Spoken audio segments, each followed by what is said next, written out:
Camaradas, a importância do informe de balanço do Comitê Central, assim como a importância do próprio 20º Congresso, ultrapassa muitos limites do partido e de nosso país. Isso se explica pelo fato de que o nosso partido dirige o poderoso Estado soviético, que representa grande papel na política internacional e exerce influência cada vez mais decisiva sobre a marcha dos acontecimentos mundiais. Isso se explica também pelo fato de que o 20º Congresso se reúne numa etapa nova e muito importante da construção do comunismo que o povo soviético realiza sob a direção de nosso partido. O informe de balanço central apresentado pelo camarada Khrushchev demonstra de maneira clara e convincente a inesgotável força criadora que possui nosso poderoso partido bolchevique, amado do povo. O período a que se refere o informe foi um período complexo e difícil na vida de nosso partido e do país. É necessário lembrar que logo após o 19º Congresso, os inimigos da URSS, os inimigos do comunismo, os inimigos da paz fizeram seus pérfidos cálculos contando com uma crise em nosso partido, em sua direção, com a dissensão entre a classe operária e o campesinato e entre os povos de nosso Estado multinacional. Agora todos percebem como fracassaram com estardalhaço, uma vez mais, tanto os patrões como as pitonisas histéricas do imperialismo. O grande partido de 7 milhões de membros chega ao seu 20º Congresso coeso, com uma unidade monolítica, estreitamente aglutinado em torno do seu Comitê Central Leninista e de seu Presidium, que aplicam consequentemente o princípio da direção coletiva. Tempestuosos aplausos. A aliança entre a classe operária e o campesinato caucasiano, a amizade entre os povos de nosso país, fortaleceram-se extraordinariamente. O povo soviético uniu-se ainda mais em torno de nosso partido. Com a ajuda do comprovado método bolchevique da crítica e autocrítica audaz, o partido e seu comitê central encontraram a solução justa para os maiores e mais complexos problemas que desafiavam o partido e o país. Desmascarou-se e liquidou-se com audácia e firmeza a atividade criminosa do bando fascista e provocador chefiado por Beria, com o que se fortaleceram o partido e o Estado soviético. Com toda a profundidade de princípios, e de modo circunstanciado, foi posta a nu séria desproporção entre o progresso da indústria, as necessidades do povo, e o atraso da agricultura. Foram estabelecidas medidas, já realizadas em certa proporção, para corrigir a situação vigente. Elevou-se à nova altura a questão do progresso técnico na indústria, nos transportes e na agricultura. Tomaram-se providências para corrigir a situação e acabar com as deficiências na indústria. Na base da análise marxista-leninista das condições e da situação atuais, desenvolveu-se com audácia uma grande e intensa iniciativa na política exterior soviética, na luta pela paz. O principal resultado que o 20º Congresso assinala consiste em que os povos da União Soviética, sob a direção do partido e firmando-se nos êxitos alcançados na industrialização do país e na coletivização da agricultura, realizaram antes do prazo e com sucesso o Plano Quinquenal de Desenvolvimento da Economia Nacional. Foi dado um novo e grande passo à frente na elevação do bem-estar material do povo e na construção vitoriosa do comunismo.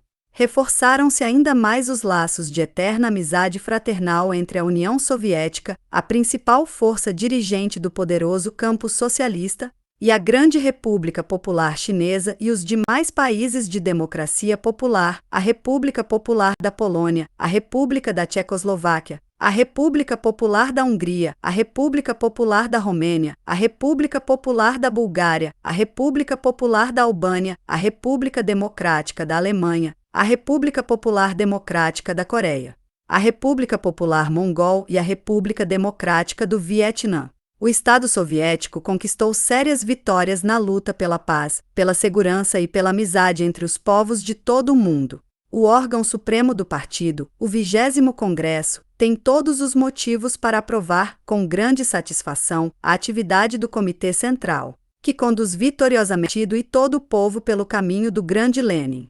Prolongados aplausos. E o informe de balanço do C apresenta um quadro brilhante, uma profunda análise marxista dos maiores êxitos alcançados pelo partido na sua luta pela paz universal, pela segurança internacional, pela amizade entre os povos, pela coexistência pacífica entre todos os países independentemente de seu regime social e político.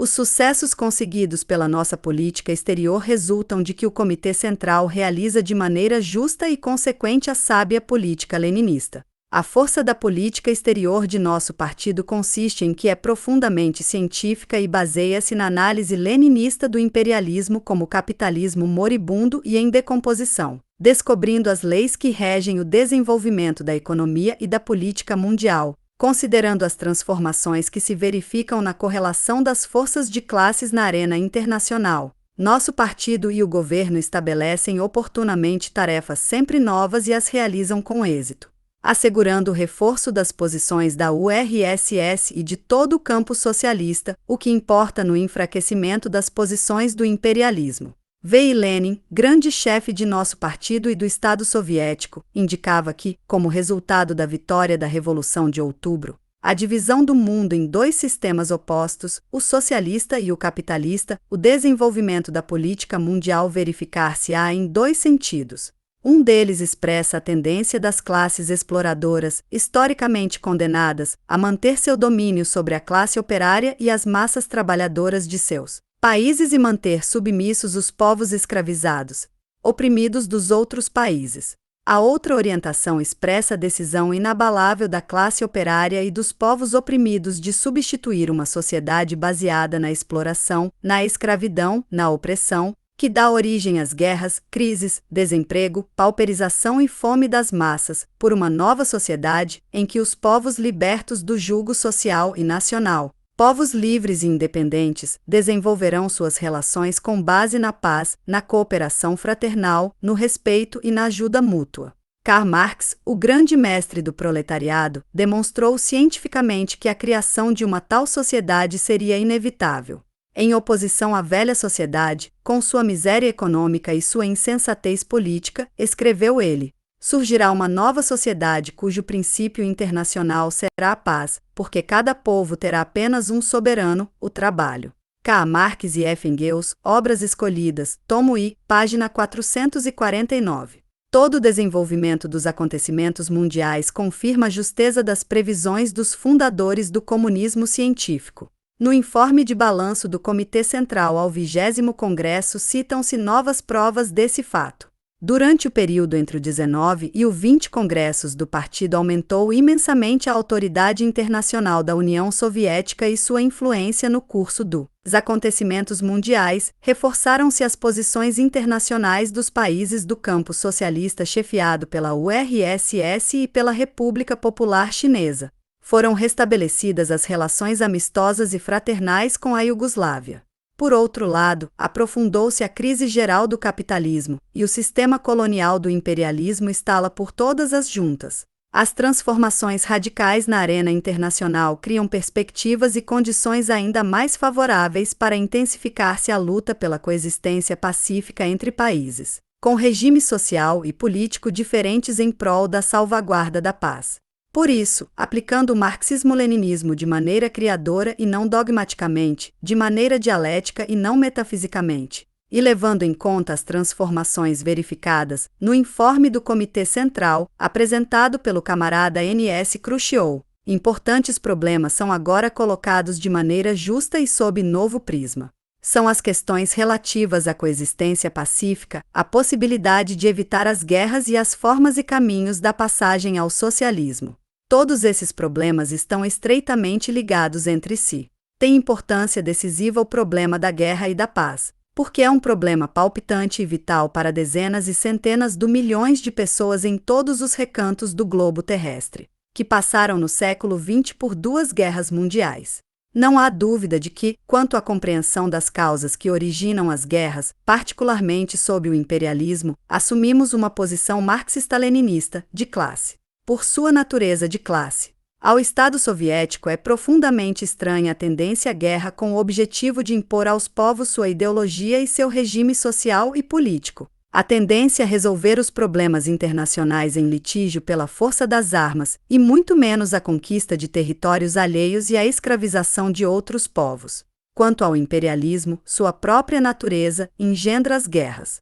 Nem sempre, porém, lhe é possível dar curso a essa tendência porque ele mesmo dá origem a seu antípoda, a classe operária que freia e, quando necessário, destruirá. as manifestações de suas tendências canibalescas.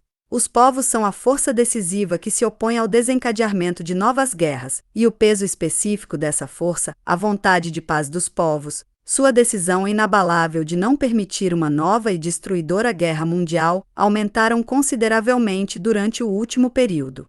Por isso, é absolutamente justa a conclusão de que não são fatalmente inevitáveis as guerras, tendo em conta a atual correlação de forças. Estamos convictos de que se os povos tomarem a causa da manutenção da paz em suas próprias mãos e a defenderem até o fim, a paz será mantida e consolidada. Aplausos. Os povos de todos os países e, em primeiro lugar, o povo soviético, devem, ao mesmo tempo, ter em mente o caráter aventureiro das forças reacionárias do imperialismo e manter por isso a maior vigilância.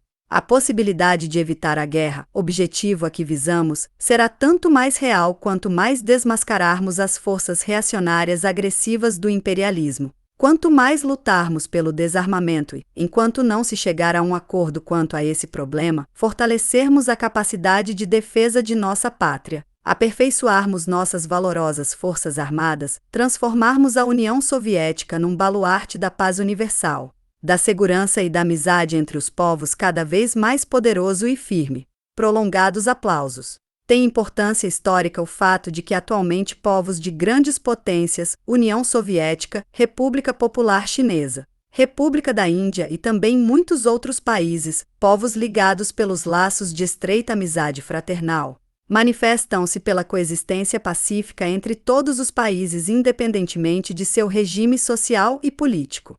Em seu artigo É Preferível Pouco, porém Melhor, Lenin escreveu há 33 anos, ao analisar as perspectivas do desenvolvimento mundial. O resultado da luta depende, em última instância, da Rússia, Índia, China, etc., que constituem a gigantesca maioria da população. E justamente esta maioria se incorpora nos últimos anos com tão extraordinária rapidez à luta por sua libertação, que não pode haver sombra de dúvida quanto à solução definitiva dessa luta que se trava em todo o mundo. Nesse sentido, a vitória definitiva do socialismo se acha total e absolutamente assegurada. Obras, tomo 33, página 458.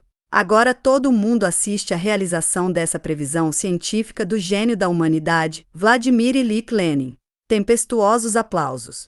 Se Lenin pudesse testemunhar como os povos da Índia acolheram os enviados do Estado Socialista Soviético, os camaradas Khrushchev e Bulganin, e a aproximação política que se estabeleceu entre a URSS, a República Popular Chinesa e a República da Índia, diria com alegria: eis a realização de meus sonhos. Aplausos.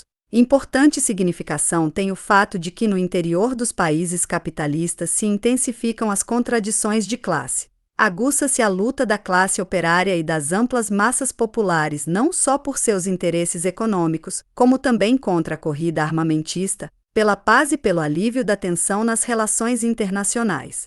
Cresce a aspiração da classe operária à unidade, à unificação de todas as forças patrióticas e democráticas com base na defesa da independência nacional e a repulsa à subordinação ao imperialismo estrangeiro.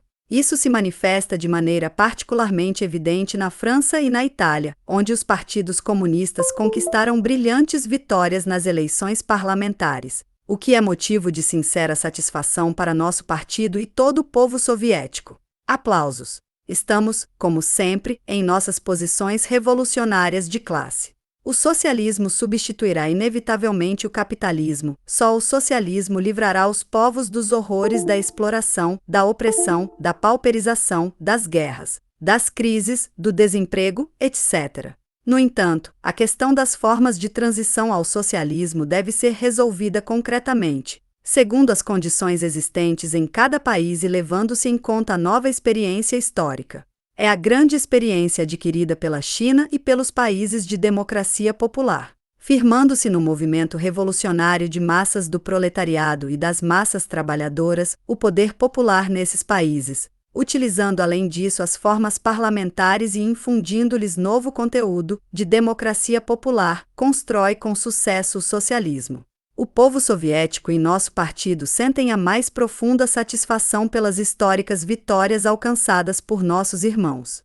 Essas vitórias são asseguradas por condição tão decisiva como a direção política exercida pela classe operária, chefiada por sua vanguarda revolucionária. Aplausos. Tudo isso só se tornou possível porque o socialismo venceu na URSS no momento atual, quando a fortaleza do socialismo abrange países com quase a metade da população do globo, criaram-se condições favoráveis à possibilidade da passagem do capitalismo ao socialismo, sem guerra civil, de certos países e em determinadas circunstâncias. Admitimos, nesse sentido, a possibilidade de utilizar as formas parlamentares, por meio da conquista de uma sólida maioria que se baseie no movimento revolucionário e de massas do proletariado, exercendo a direção política de todos os trabalhadores tendo à frente sua vanguarda revolucionária.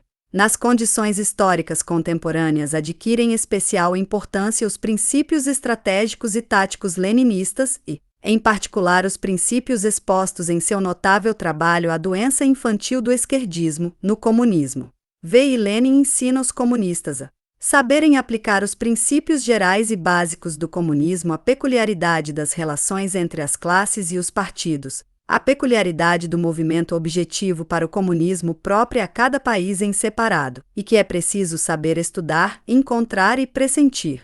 Lenin ressalta também ser necessário saber tornar todas e quaisquer formas, as novas e as antigas, instrumentos da vitória completa e definitiva, decisiva e irrevogável do comunismo.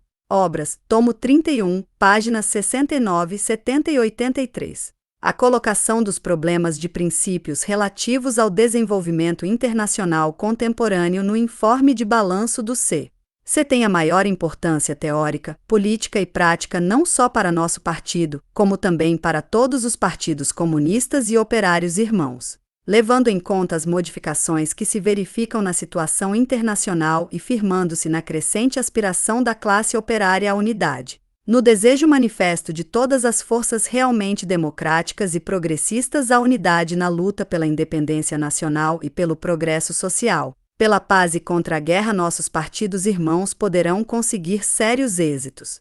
Desejamos, portanto, de todo o coração, aos partidos comunistas e operários irmãos êxitos na consecução da unidade da classe operária, em sua nobre luta pela paz e pelo socialismo. Aplausos. Não há dúvida de que o 20º Congresso do Partido aprovará as teses de princípio contidas no informe de balanço do CC e expostas pelo camarada N.S. Khrushchev.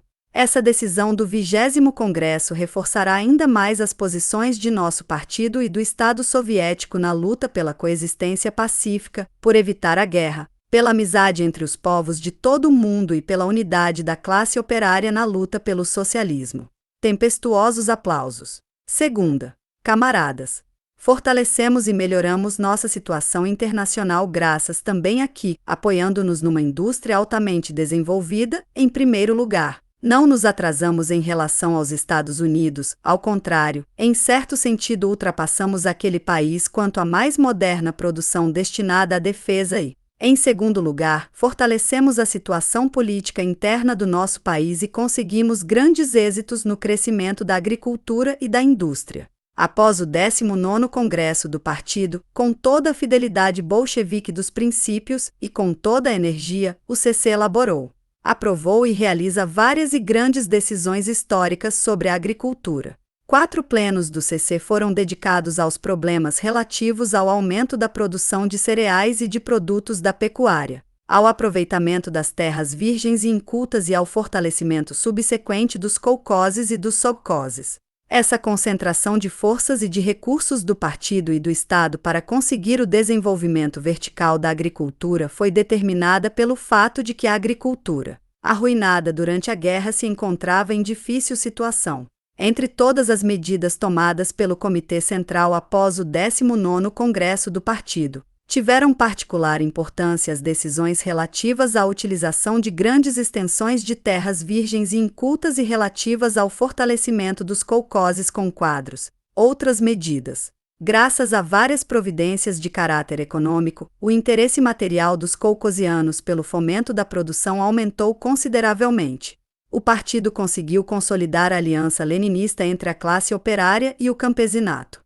Trabalhadores das EMT, estações de máquinas e tratores e dos sovkhozes representam agora um destacamento bastante numeroso da classe operária de nosso país. As próprias EMT foram consideravelmente reforçadas e equipadas com grande quantidade de maquinaria avançada. Durante o sexto plano quinquenal prevê-se aumentar verticalmente o equipamento técnico da agricultura e essa tarefa deve ser realizada custe o que custar. Neste momento, o CC estabelece como tarefa principal conseguir uma elevação vertical do rendimento em todos os kolkhozes e sovkhozes, e em particular nas regiões densamente povoadas. É necessário aumentar consideravelmente o suprimento de adubos minerais à agricultura e, por conseguinte, elevar o papel da indústria química. Devemos nos ocupar ainda desse problema no processo de realização do quinquênio para superarmos as tarefas estabelecidas. O partido e seu comitê central realizaram obra grande e importante ao encaminhar cerca de 30.000 trabalhadores altamente qualificados aos postos de presidentes dos kolkhozes atrasados, com o objetivo de fortalecê-los. Os 25.000 operários e também os trabalhadores das seções políticas das EMT e dos sovkhozes enviados ao campo no período de lutas pela coletivização eram, preferencialmente, organizadores políticos. Agora são enviados ao campo trabalhadores que, a par da experiência política, possuem conhecimentos de engenharia e de agronomia. É necessário que continuemos a apoiá-los por todos os meios, a melhorar sua qualificação e não perder as ligações com os mesmos. Essa importantíssima medida orgânica tomada pelo partido dará grandes resultados para o ascenso ulterior da agricultura socialista. No domínio da indústria, o CC do partido e o governo durante o período a que nos referimos, elaboraram e realizaram várias grandes medidas que garantiram a realização vitoriosa e a supressão das tarefas relativas ao V-Plano Quinquenal, e estabelecidas pelo 19º Congresso do Partido.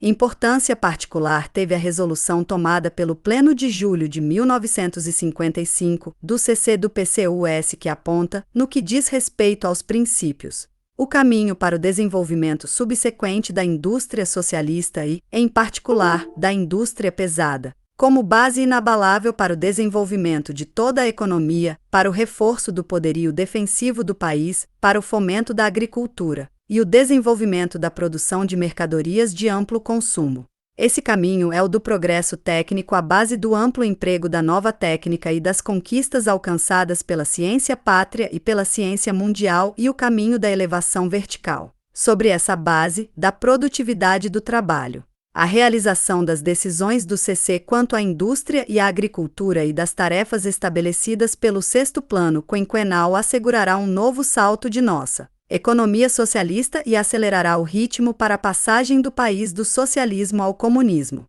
Terceira, o crescimento da economia nacional, o mais poderoso desenvolvimento da indústria pesada, a realização das grandes medidas aprovadas pelo partido e pelo governo para o fomento da agricultura, o aumento da produção de artigos de amplo consumo. Todo o novo ascenso da economia socialista está indissoluvelmente ligado e depende em grau considerável da melhoria dos transportes. Os transportes, assim como toda nossa gloriosa indústria e nossa agricultura em desenvolvimento, chegaram ao 20º Congresso do Partido, com um acervo de enormes realizações. Apesar de que nossos transportes satisfazem, no fundamental, as necessidades da economia nacional, seria errado não perceber que as estradas de ferro apresentam deficiência em seu funcionamento e já agora experimentam uma séria sobrecarga. Ainda não foi abolido o sistema de racionamento na distribuição das quantidades de vagões entre os despachantes. A sobrecarga manifesta-se sobretudo nas estradas dos Urais, da Sibéria e do Donbas e nas linhas auxiliares. Enquanto isso, o afluxo de cargas aumenta de maneira gigantesca. Para atendermos completamente às necessidades da economia no que diz respeito aos transportes, os que trabalham nesse setor e, sobretudo, os ferroviários, devem aumentar a eficiência das estradas no que diz respeito à utilização dos veículos e concentrar esforços especiais para acabar com o atraso técnico, em sua reconstrução e na memória do trabalho.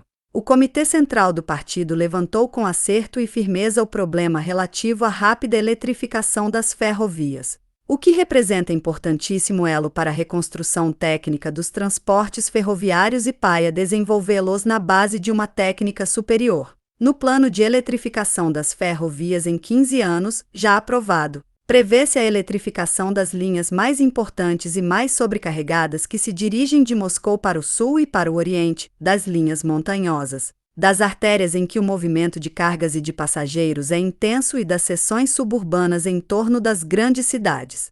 A eletrificação das ferrovias, bem como o emprego de locomotivas diesel, representa importantíssimo fator para aumentar a capacidade de escoamento das ferrovias. A nova locomotiva elétrica de 5.700 HP conduzirá um comboio de 3.000 a 4.000 toneladas, a uma velocidade de 90 km por hora e de 42 a 43 km por hora nas rampas. Em 1960, a tração diesel e a tração elétrica realizarão de 40% a 45% de todos os transportes das ferrovias, enquanto que hoje essa percentagem é de apenas 14%. Em seu informe, o camarada N.S. Khrushchev critica com razão os ferroviários e seus dirigentes pelo atraso existente na eletrificação das ferrovias e na utilização da nova técnica. Estou certo de que os ferroviários acolherão de maneira bolchevique a justa crítica feita pelo CC e com entusiasmo revolucionário lutarão pelo emprego da tração elétrica, pela realização do notável plano de eletrificação, conseguindo, assim, um novo desenvolvimento dos transportes ferroviários na União Soviética. É evidente que, a par da reconstrução do tráfego, deve ser usada a técnica moderna em todos os setores dos transportes ferroviários, porque de outra forma a eletrificação não surtirá efeito completo. É necessário introduzir com maior firmeza a automatização e, na direção do movimento dos comboios, o sistema do controle automático, a centralização do movimento, a centralização elétrica das setas, a mecanização das cabines de controle, as comunicações pelo rádio, a televisão nas estações, etc. Possuímos 120.000 sinaleiros que, e quando realizarmos a eletrificação dos sinais, tornar-se-ão quase completamente desnecessários. Então, com o desaparecimento da profissão, desaparecerá também o provérbio: o sinaleiro é culpado de tudo. Animação na sala. A técnica mais aperfeiçoada e moderna é a centralização do tráfego, na qual o próprio chefe do tráfego controla, de um centro, a saída dos trens, governa a sinalização e o funcionamento das setas em 15 a 20 estações intermediárias, a uma distância até de 200 km. Nessas estações será dispensado quase todo o pessoal do tráfego, inclusive os sinaleiros, ficando apenas o chefe da estação. O uso da sinalização automática e da centralização da triagem deve forçosamente corresponder ao desenvolvimento da eletrificação e da termificação. São necessários vagões com capacidade até 100 toneladas, mais semivagões e vagões universais. O desenvolvimento da agricultura aumentará consideravelmente o transporte de legumes, frutas, carnes e outras mercadorias de fácil deterioração, o que exigirá a ampla utilização de vagões frigoríficos e de vagões com refrigeração mecânica. O problema dos vagões de passageiros é um problema agudo. É superior a 40% o número de vagões de passageiros antiquados, enquanto que, nos trens locais e suburbanos há muitos vagões velhos, desconfortáveis, e não adequados a esse tipo de transporte. É necessário estabelecer um plano de substituição dos velhos vagões e de melhoria ampla dos transportes de passageiros, desenvolvendo o equipamento dos mesmos com instalações para ar-condicionado.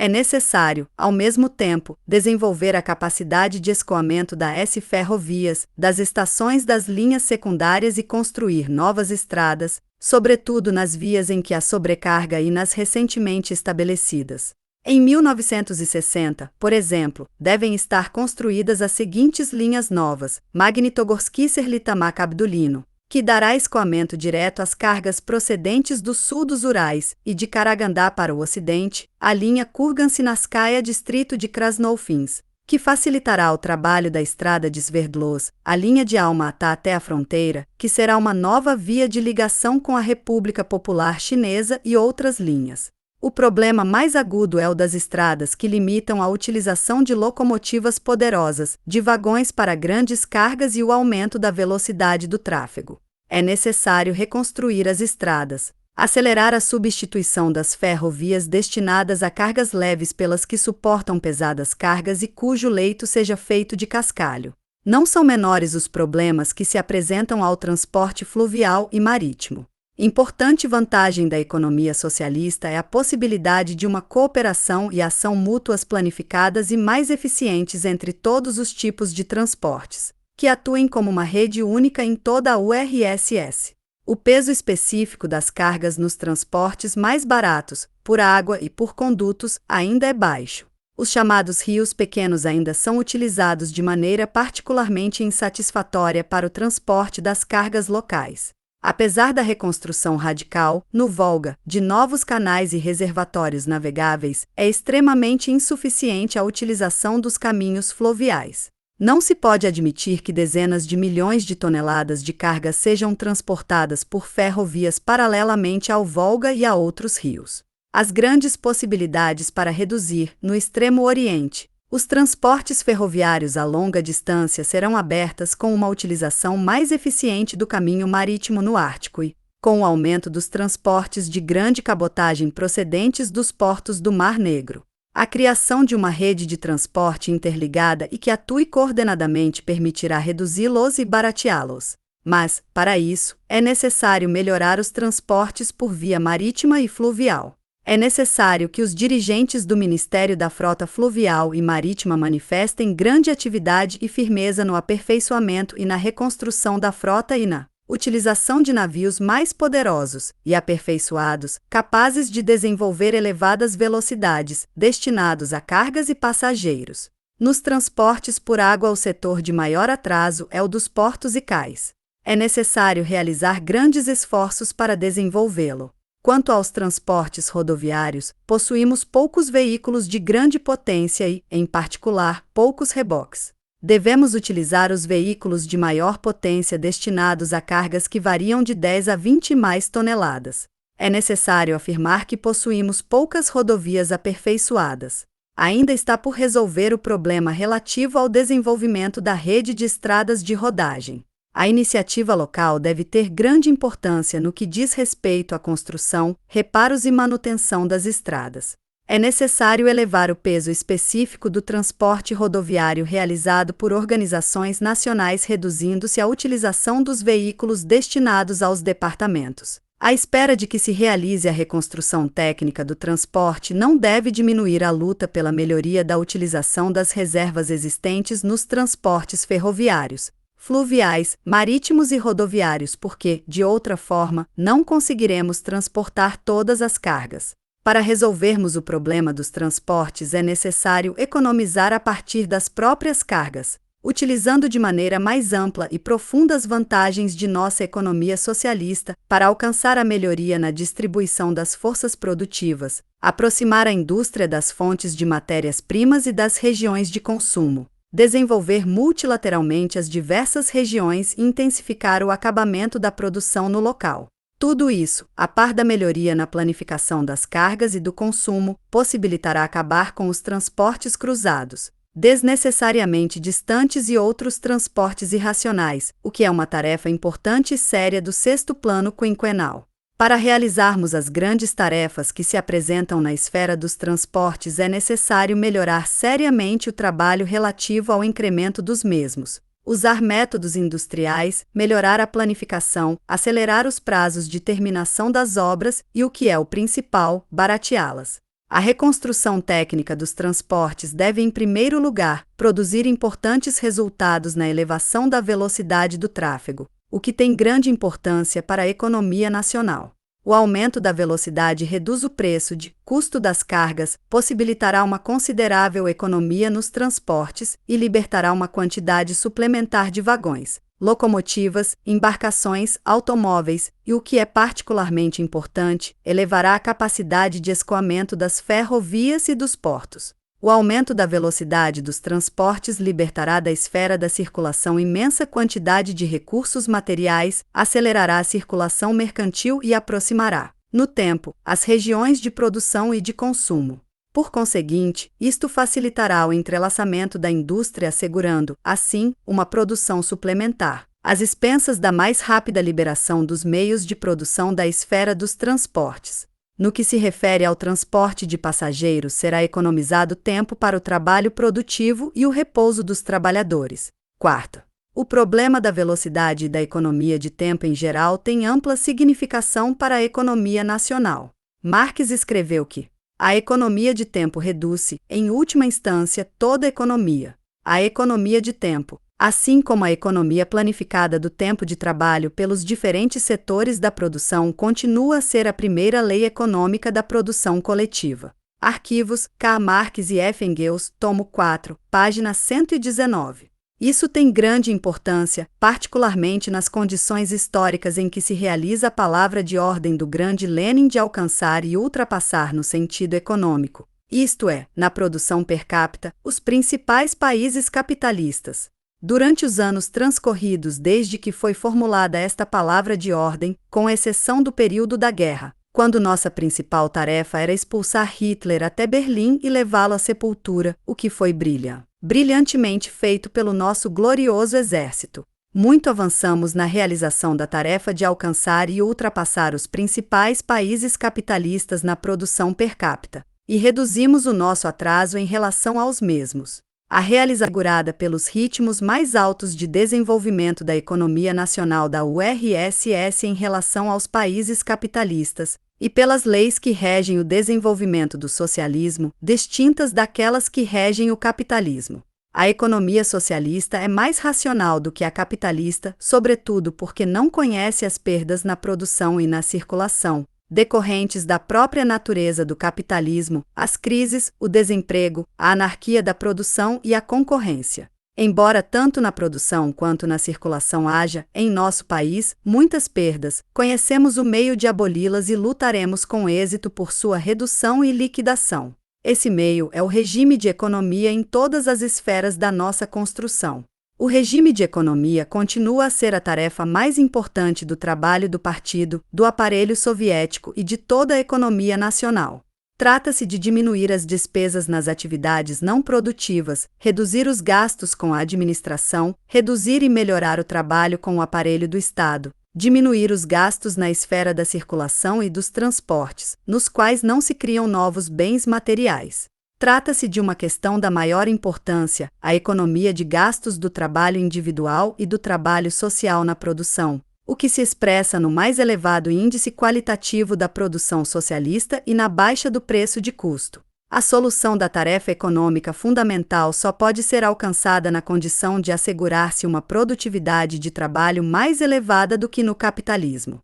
Os apologistas do capitalismo contemporâneo fazem hoje grande estardalhaço em torno da palavra de ordem da elevação da produtividade do trabalho à base do espírito da unidade industrial entre patrões e operários.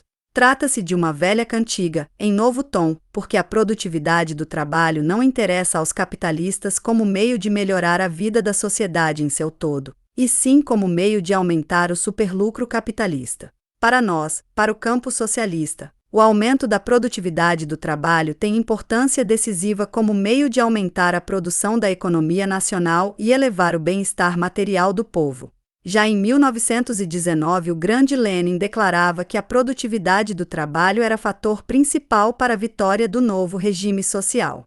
Na produtividade do trabalho, Lenin via a condição decisiva da vitória do socialismo, a construção da nova base material sob a forma da grande indústria, a elevação da cultura de toda a massa da população, a disciplina e a habilidade no trabalho, a melhor organização deste, isto é, o conjunto de toda a atividade técnica, econômica, organizadora, cultural e política do partido e do Estado soviético. Num prazo histórico relativamente curto, após ter Lenin proclamado esta palavra de ordem, muito avançamos em sua realização. De 1913 a 1955, a produtividade do trabalho na indústria da URSS aumentou 8 vezes e, levando-se em conta a redução do dia de trabalho, em 10 vezes. No entanto, muito mais poderiam ter alcançado se as tarefas relativas à elevação da produtividade tivessem sido cumpridas integralmente durante o quinquênio findo, por todas as empresas e pela indústria em seu conjunto. Para mobilizar as reservas existentes que possibilitam o aumento da produtividade do trabalho, é necessário, evidentemente, introduzir com maior rapidez a nossa técnica. O Comitê Central dedicou especial atenção a este problema durante o período a que o informe se refere. Convocou uma conferência especial e um ativo de trabalhadores da indústria. Analisou profundamente a questão no pleno de julho de 1955 e enviou às organizações partidárias uma carta especial. Durante os anos do último quinquênio, a economia nacional foi dotada em grande escala de nova técnica, o que permitiu mecanizar os trabalhos mais penosos. No entanto, até agora, considerável número de operários da indústria realiza trabalho manual. Isso se explica não só pela falta de mecanismos e pelo atraso na criação e utilização de novas máquinas e mecanismos, como também pelo fato de que, em certos setores que se consideram mecanizados, na realidade a mecanização abrange apenas algumas operações principais. As minas carboníferas, por exemplo, são continuamente equipadas com máquinas e mecanismos, principalmente por máquinas combinadas, mas outros trabalhos realizados no interior e na superfície são manuais. Uma máquina combinada serve a uma brigada de 14 pessoas, entre estas, 2 a manejam enquanto que as 12 restantes atendem manualmente ao mecanismo. Na indústria do xisto, o final da produção se acha mecanizado enquanto que 3/4 dos trabalhos realizam-se por processos manuais. Na indústria da madeira, o corte das árvores está mecanizado. Um serrador derruba tantas árvores por dia quanto 20 lenhadores com machado, mas ainda corta os galhos à mão.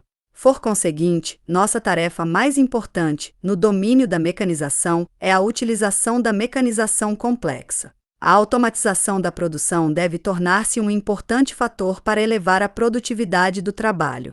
A introdução das linhas automáticas na primeira usina nacional de rolamentos, em Moscou, a mecanização e a automatização das operações, o emprego de uma tecnologia avançada e de equipamento novo, permitiram elevar, durante o 5º plano quinquenal, a produtividade do trabalho na usina em 60%.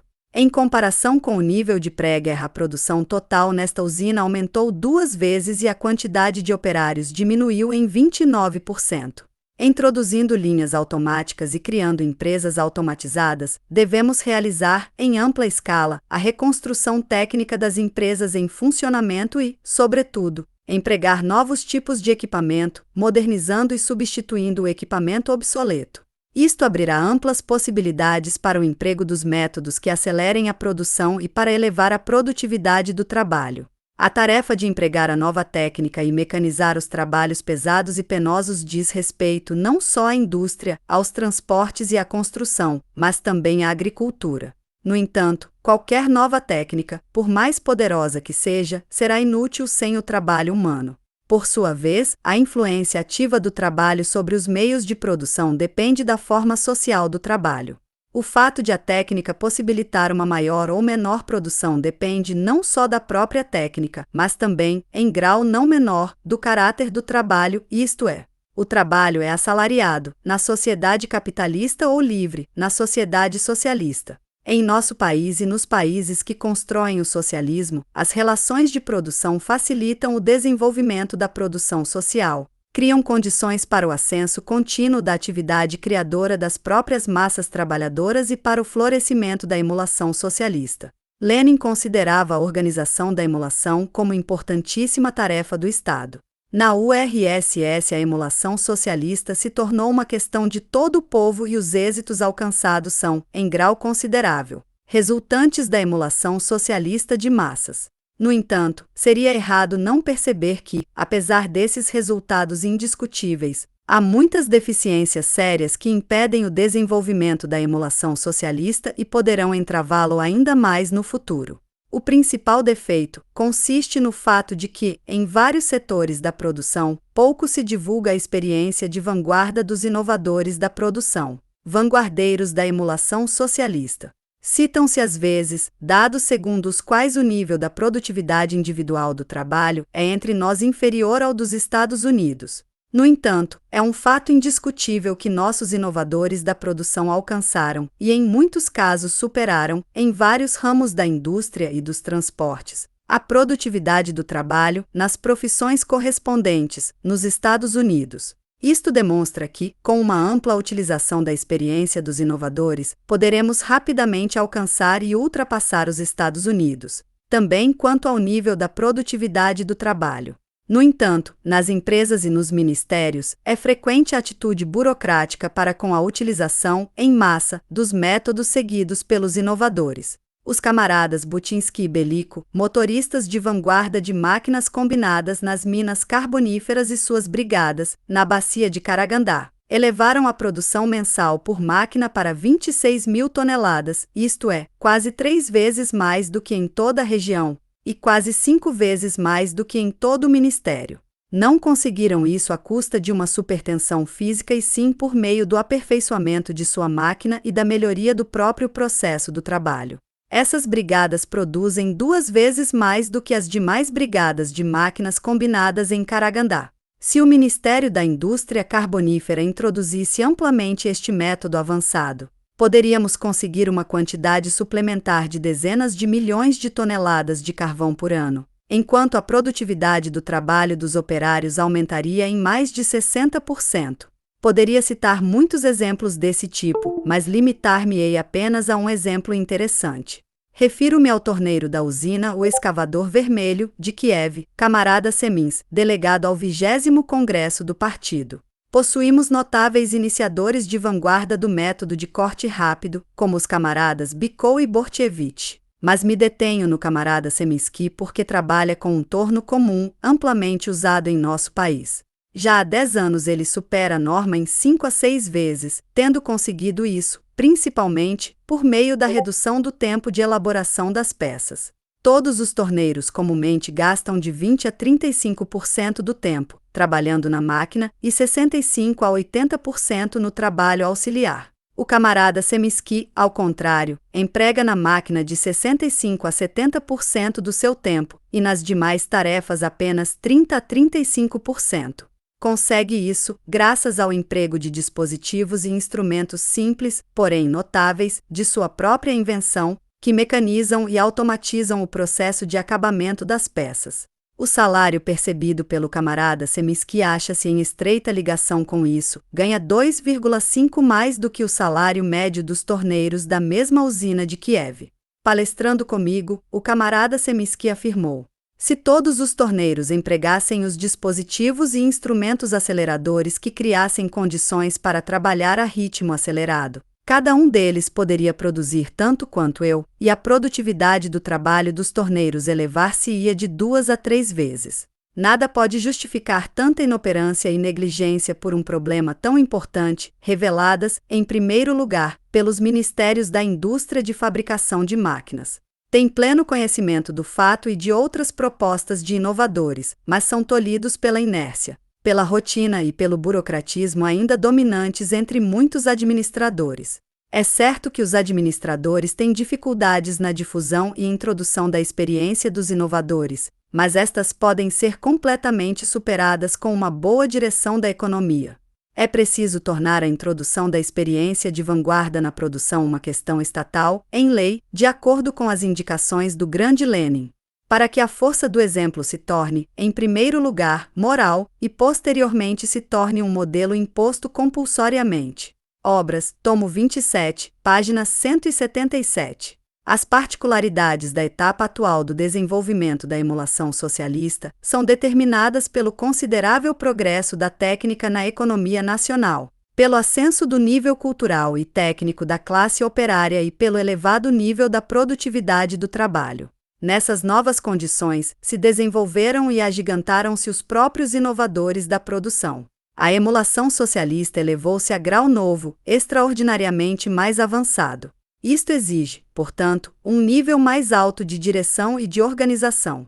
Deparamos, no entanto, com sérias deficiências na organização da emulação socialista de massa. Entre essas falhas, as mais importantes são as seguintes: violação das exigências leninistas no sentido de que se dê publicidade à emulação e se comparem seus resultados. A divulgação dos resultados da emulação diminuiu. Reduziram-se os compromissos individuais assumidos pelos operários, o que acarreta a diminuição da responsabilidade moral de cada indivíduo pelos compromissos socialistas assumidos perante a coletividade. O estímulo moral e material aos resultados alcançados na emulação é insuficiente. Pouco se utilizam as numerosas formas de estímulo moral. É preciso afirmar que os operários vanguardeiros da emulação e que obtêm grandes êxitos na produção são pouco agraciados com ordens e medalhas.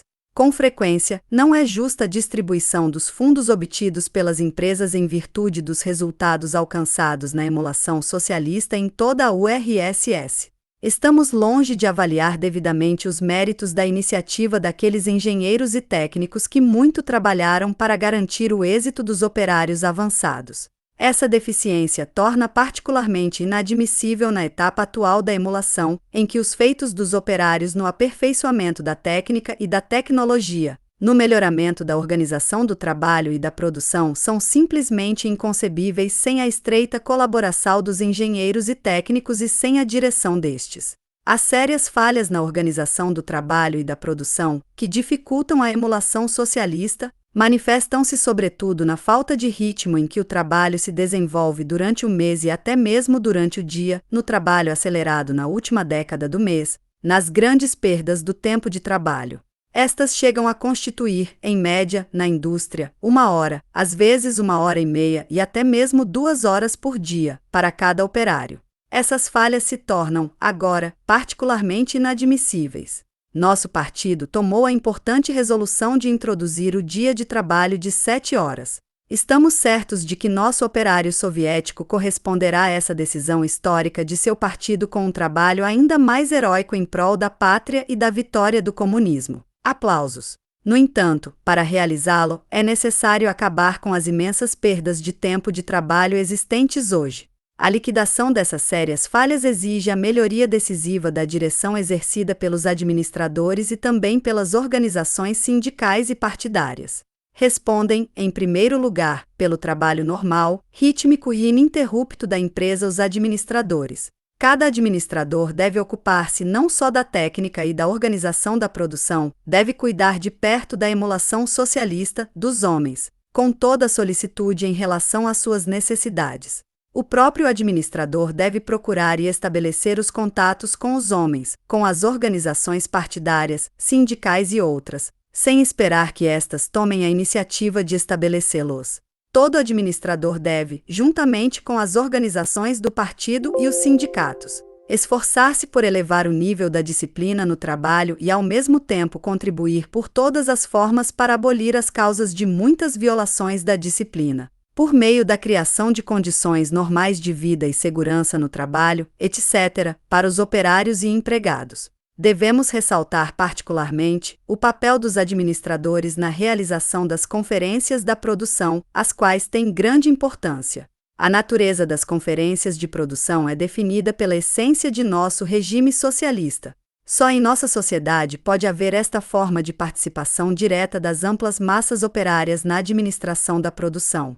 Nas conferências de produção bem organizadas e regularmente realizadas, aí deve haver o contato pessoal entre os dirigentes da economia, dos sindicatos, os funcionários do partido e operários inovadores com os operários comuns. As conferências de produção devem ser importantes centros para a elaboração de medidas técnicas e de organização que assegurem a elevação da produtividade do trabalho, a baixa do preço do custo, a procura de reservas na economia.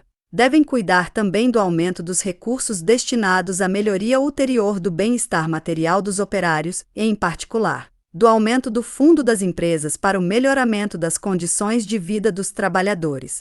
As conferências de produção constituem e devem constituir importante centro de propaganda, de estudos e de introdução da experiência de vanguarda. É dever sagrado de todo dirigente da economia, das organizações do partido e, em particular, das sindicais, participar ativamente do trabalho das conferências de produção, acolher atentamente as propostas dos operários, dos engenheiros, dos técnicos e dos empregados e levar à prática as propostas aceitas. Sexta. Além das falhas mencionadas, também contribuem para dificultar a mais rápida elevação da produtividade do trabalho e o desenvolvimento da emulação socialista sérias deficiências existentes na fixação dos salários e na remuneração do trabalho por peças.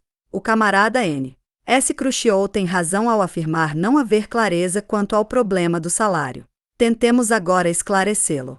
Trata-se, sem dúvida, de uma questão séria. Em alguns distritos os salários cresceram, noutros estacionaram, o mesmo ocorrendo nos diversos ramos da economia. Num mesmo ministério, numa fábrica, o torneiro recebe segundo certas normas, noutra fábrica a base para calcular o salário é outra. A questão exige tempo, uma profunda análise e, além de tudo mais, recursos materiais. Devemos, porém, tratar tenazmente desse problema e, sobretudo, acabar com as deficiências mais evidentes. Devemos partir do princípio do interesse material. O princípio do interesse material nos resultados do trabalho, para a elevação da produtividade deste, foi apresentado por Lenin e convertido em lei nos decretos que assinou ainda nos primeiros anos do poder soviético. No entanto, também hoje, quando se passa gradualmente do socialismo para o comunismo, o interesse material como o princípio mais importante da administração socialista permanece plenamente em vigor, uma vez que, nesse período, atua a lei da remuneração segundo o trabalho. Com o desenvolvimento das forças produtivas elevou-se também o nível de vida dos trabalhadores, ao contrário do que ocorre sob o capitalismo, onde, com o crescimento das forças produtivas, verifica-se o enriquecimento da burguesia e a pauperização do proletariado.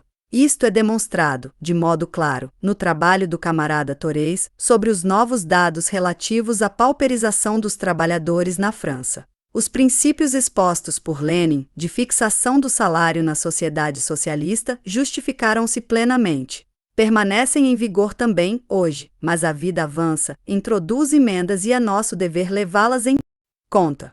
Na realidade, desde 1902, quando se realizou a reforma tarifária, não se modificou o sistema de tarifas, e, em consequência disso, muitos de seus elementos se tornaram obsoletos, fazendo-se necessárias emendas essenciais nas formas concretas de sua fixação. A deficiência básica na fixação do salário é a caducidade do sistema tarifário. Em particular, caducaram na maioria dos setores as tarifas que constituem a base do salário. O salário médio dos operários e empregados na indústria aumentou mais de 2 vezes de 1940 a 1955. No mesmo período, as taxas tarifárias quase não se modificaram. Em consequência disso, estabeleceu-se um grande desequilíbrio entre o salário, que de fato aumentou, e as taxas tarifárias.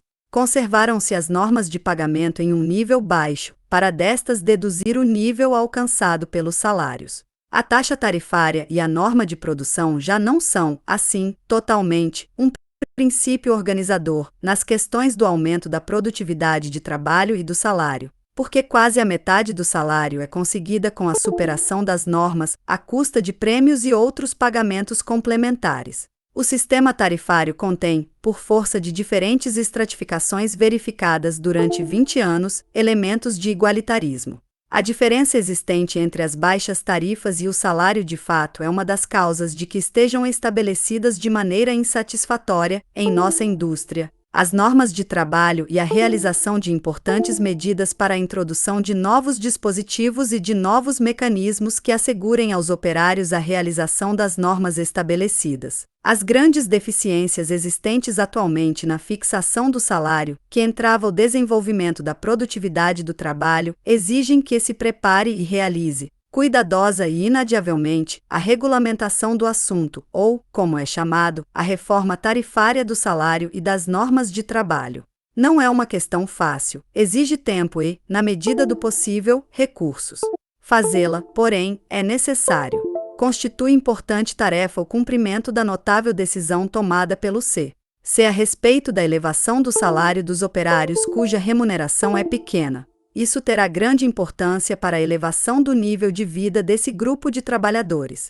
É também necessário, como se indica no informe do CC, elaborar um sistema de remuneração dos dirigentes das seções e das empresas, de acordo com os resultados do trabalho com vistas ao fortalecimento do princípio do interesse material.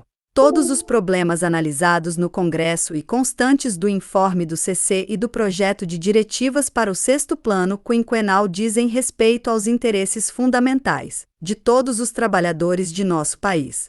É necessário ressaltar que no atual Congresso são colocadas e resolvidas várias questões que têm importância direta, imediata e vital para cada trabalhador. Refiro-me aos problemas levantados no Congresso por decisão do CC, tais como a passagem ao dia de trabalho de 7 horas, A elevação do salário dos operários de remuneração inferior, a melhoria substancial das pensões dos trabalhadores e das condições de trabalho e de vida da mulher. O projeto de diretivas para o sexto plano quinquenal prevê o aumento do salário real dos empregados e dos operários na média de aproximadamente 30%, o aumento das rendas dos caucasianos em média não inferior a 40%, o aumento em dobro da construção de residências e a ampliação das obras de caráter social e cultural.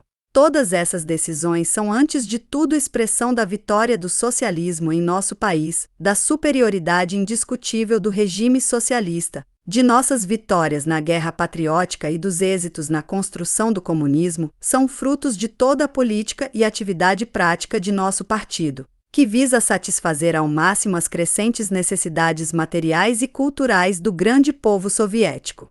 Não duvidamos de que nossa heróica classe operária, o campesinato caucasiano, todos os trabalhadores, os construtores do comunismo, corresponderão a este zelo manifestado pelo partido e pelo governo com um novo ascenso de sua atividade criadora, fortalecendo o poderio de nossa pátria e aproximando-nos ainda mais da vitória do comunismo.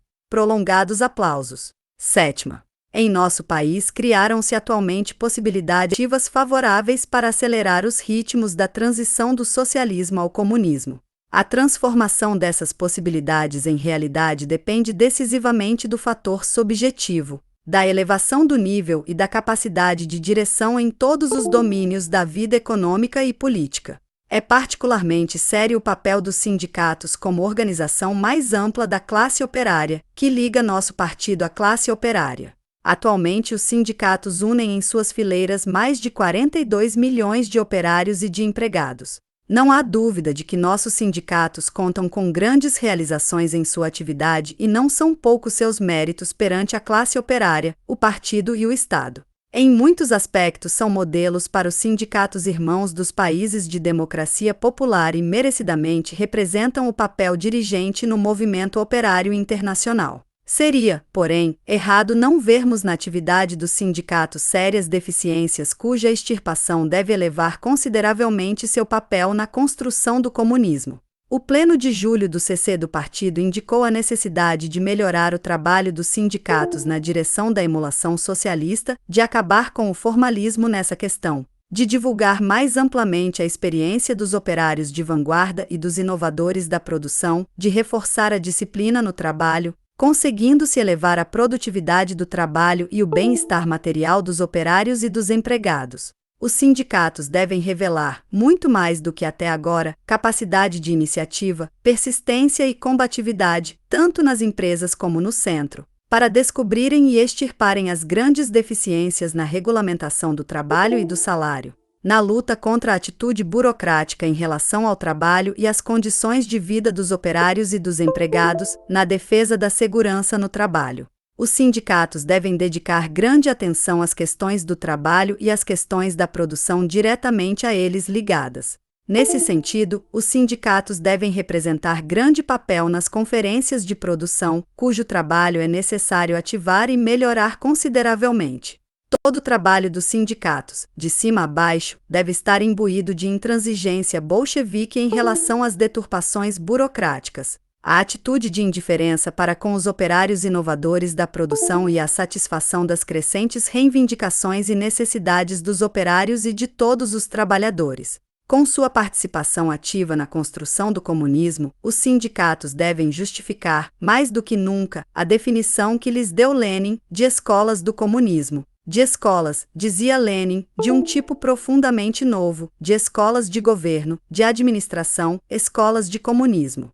Aplausos. As notáveis vitórias com que nosso país chega ao 20º Congresso do CUS ressaltam, com novo rigor, a grandeza e o papel decisivo de nosso partido, como principal força inspiradora e organizadora da sociedade soviética que constrói o comunismo. As organizações do partido devem melhorar a direção do trabalho dos sindicatos e de outras organizações de massas, sem substituí-los e sem reduzir sua responsabilidade. As organizações do partido devem educar todos os dirigentes da economia, dos sindicatos e do Komsomol, todos os operários e empregados, no espírito de elevada responsabilidade pela realização das tarefas que aos mesmos se apresentam.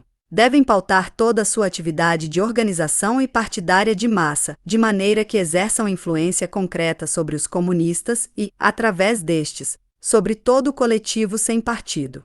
Com base numa profunda assimilação da técnica e da economia da produção, as organizações do partido devem encabeçar e orientar a crescente atividade e iniciativa criadora desenvolvidas pelos operários, pelos caucasianos, e pela intelectualidade popular no sentido de desenvolver a emulação socialista, introduzir e utilizar melhor a nova técnica, os métodos dos inovadores, aumentar a produtividade, facilitar o trabalho do cidadão soviético e elevar seu bem-estar material e cultural. A ligação estreita e indissolúvel com as massas, a capacidade de ouvi-las e perceber suas necessidades mais importantes, não só ensinar as massas, mas também aprender com elas, sempre foi e continua a ser uma das fontes mais importantes da força e da invencibilidade de nosso partido. O bom bolchevique é, antes de tudo, um bom homem de massas. O trabalho do CC no período é um brilhante exemplo de ligação com a vida, com as massas, de capacidade de expressar e realizar sua iniciativa criadora e suas aspirações.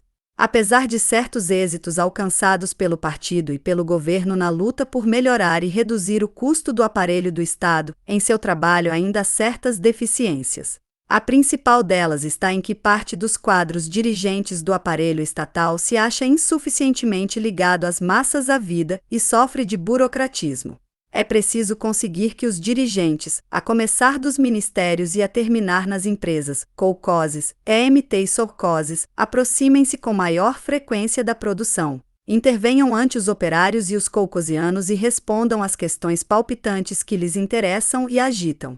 Os próprios dirigentes, então, começarão a colocar com maior agudeza os problemas relativos ao seu trabalho. Desejaria assinalar uma questão que reputo importante: as grandes falhas existentes na análise das cartas e das queixas feitas pelos trabalhadores. É necessário conseguir que os dirigentes ouçam os trabalhadores, tomem conhecimento de suas cartas, reclamações e declarações, reagindo de maneira delicada e operativa em relação às mesmas.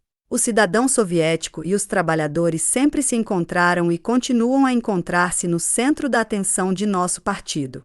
O partido não possui e não pode possuir outros interesses, além dos interesses do povo, além da luta pela felicidade de todos os trabalhadores. Justamente por isso, o povo ama, apoia e continuará a apoiar seu querido Partido Comunista. Prolongados aplausos. 8ª. A existência de numerosos quadros qualificados em todos os domínios de nossa edificação estatal e econômica, de homens profundamente dedicados ao partido e ao povo, é a nossa maior conquista e, ao mesmo tempo, uma das garantias mais importantes para a realização vitoriosa das tarefas do 6º Plano Quinquenal. É necessário desenvolver, agora, com vigor ainda maior, o trabalho de capacitação desses quadros, de elevação de seu nível técnico, político e econômico. Nesse sentido, tem grande importância a maneira como coloca o informe do Comitê Central do camarada N. S. cruciou o problema de intensificar a atividade ideológica do partido e de acabar com o desligamento entre a teoria e a prática e entre a prática e a teoria. Não há dúvida de que a extirpação das deficiências existentes neste domínio, no espírito das exigências estabelecidas pelo Comitê Central, produzirá seus frutos. Os quadros elevarão seu nível teórico e resolverão com maior êxito as tarefas relativas à construção do comunismo. Ganhará com isso a teoria, que se enriquecerá com a nova experiência da prática da construção do comunismo, e também ganhará a prática, que será melhor esclarecida pela teoria. O informe do Comitê Central foi elaborado num elevado nível ideológico e teórico, o que reflete integralmente a atividade do CC durante o período mencionado e toda a vida do partido. Sabe-se que, durante este período, o CC analisou e formulou vários e grandes problemas teóricos e de princípio. Trata-se de questões tais como as relativas aos caminhos do desenvolvimento ulterior de nossa indústria pesada, a apreciação da etapa atual da construção do comunismo, aos problemas da política internacional e outros. Após o 19º Congresso do Partido, o Comitê Central colocou com audácia, refiro-me à audácia ideológica, de princípio, teórica, o problema da luta contra o culto à personalidade. Não se trata de um problema fácil.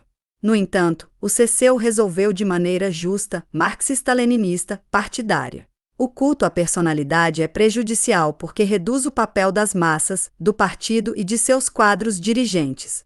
O combate ao culto à personalidade, a justa interpretação marxista-leninista do papel das massas populares, do papel do partido e de seus quadros dirigentes, e do papel dos chefes, tem importância extraordinária para reforçar a unidade do partido. A luta contra o culto à personalidade foi importantíssimo fator para a formação e a coesão da direção coletiva em nosso partido. A direção coletiva exercida pelo partido garante a direção justa, a análise multilateral e profunda dos mais importantes problemas da vida do partido e do Estado e a sua solução leninista. O elemento mais importante consiste em que a direção coletiva do partido seja una e coesa, em torno de uma base partidária de princípios marxista-leninista. O reforço da unidade do partido contribuiu e contribuirá ainda mais para restaurar as normas leninistas que regem sua vida interna, elaboradas durante décadas de lutas e que constituem a base para toda a sua atividade como força inspiradora e organizadora da sociedade soviética que constrói vitoriosamente o comunismo. Aplausos, camaradas! A peculiaridade do 20º Congresso do Partido consiste em que, baseando-se nos êxitos alcançados, tem a possibilidade de estabelecer um programa prático para a criação em prazo historicamente muito curto da abundância de mercadorias industriais e de víveres, programa de aceleramento da passagem do socialismo ao comunismo. O 20º Congresso do PCUS assinala por isso uma etapa nova e superior na luta do partido para a realização do genial plano leninista da construção da sociedade comunista. O 20º Congresso passará à história do partido como o Congresso dos vitoriosos construtores do comunismo. Tempestuosos aplausos. O informe de balanço do CC e o projeto de diretivas do 20º Congresso para o sexto plano quinquenal abrem a grandiosa perspectiva de acelerar o progresso de nosso país, no domínio da técnica, da economia, da vida social, cultural e científica, de elevar o bem-estar do povo soviético e reforçar o poderio do Estado socialista. Essa perspectiva engrandece ainda mais nosso partido e nossa pátria perante os povos de todo o mundo, despertando no coração de cada comunista e de cada cidadão soviético o sentimento de legítimo orgulho patriótico e de alegria. Aplausos. A esse patriotismo soviético está indissoluvelmente ligado nosso internacionalismo proletário, porque construímos o comunismo em estreita colaboração fraternal com o grande povo chinês e os trabalhadores dos países de democracia popular e com a simpatia e o apoio dos trabalhadores de todos os países do mundo. Aplausos. Durante o período de que prestamos conta, foi comprovada mais uma vez a força de nosso partido e o vigor de sua direção. E essa comprovação demonstrou que o povo possui um partido leninista uno e coeso, que lhe é fiel. O partido possui um comitê central leninista, forte, unido e temperado na luta, digno do grande Partido Comunista da União Soviética. Prolongados aplausos. Sob a direção do Comitê Central Leninista e sob a direção de nosso grande partido, forte por sua unidade, os povos heróicos da União Soviética alcançarão a vitória completa do comunismo. Tempestuosos aplausos.